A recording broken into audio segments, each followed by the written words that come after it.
Aí pessoal, fiz mais um trabalhinho aí, ó. Uma adega para colocar vinho. Tá vendo? Ficou legal. Coloquei, fiz aqui embaixo o lugar de encaixar 3 taças. Embaixo. Aí vai rodar o vídeo dela aí, vocês vão ver como é que foi feito aí. Ficou bem legal, viu? Olha pra vocês verem. Aí eu vou fazer uma série de vídeos com adegas, entendeu? Tem mais um punhado de modelo que eu vi, que eu vou fazer. Tá bom? Aí pode ficar no aguardo aí que já já sai mais aí.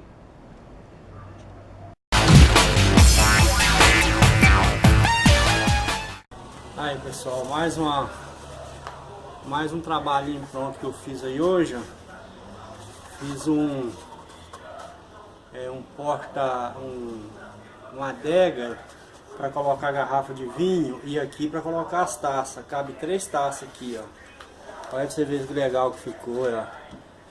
Vou colocar aqui umas garrafas aqui pra vocês verem. Aí pessoal, que bacana que ficou, ó. Aí, ó.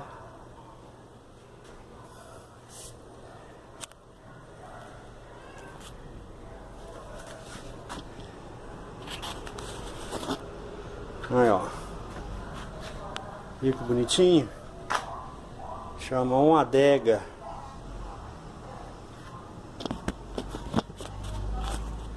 E aqui pode ir uma taça aqui embaixo.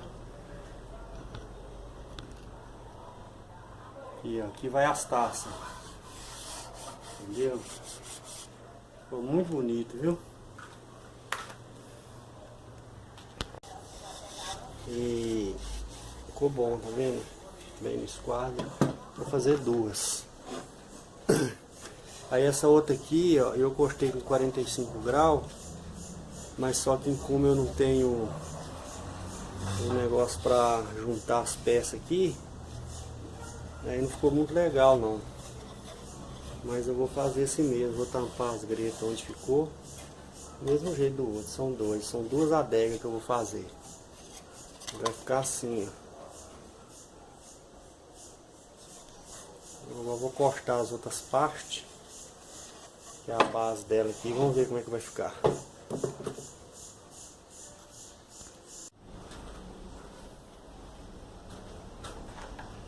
Bom pessoal, aqui eu vou cortar agora 2 pedacinhos de tábua com 66, 66 centímetros.